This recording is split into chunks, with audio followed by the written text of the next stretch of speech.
Jeff, sorry, I listened to what you said now about the travel schedule. It's something that African teams have become accustomed to since we joined the URC. So have you spoken to any teams about how to overcome that, or what you do?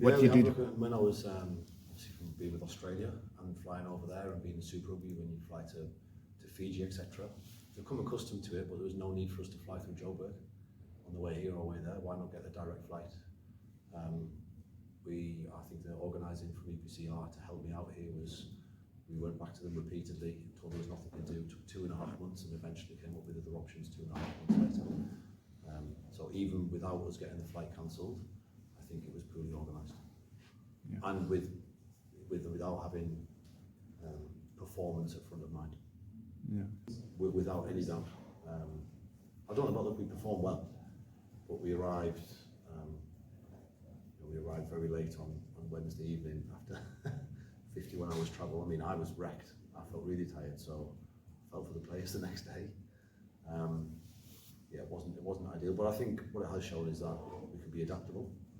We've got no excuses, and we just got on with things, and nobody moaned, and we just made the light of the best of the situation. Yeah, look, I think it's great for players to experience playing against a different style of team.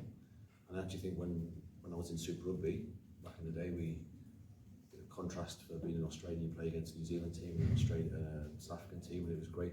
You had to adapt your game. It was a different type of game, so it's good for players to experience playing against different bodies and the South African style.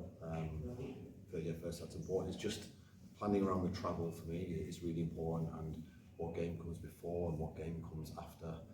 I know it's never going to be perfect, but how can they sort of plan that area better? Geoff, you spoke about the travel issues. Given the result and the outcome, you're focused solely on Premiership now, or what's the rest of the season? We'll be in the Challenge Cup.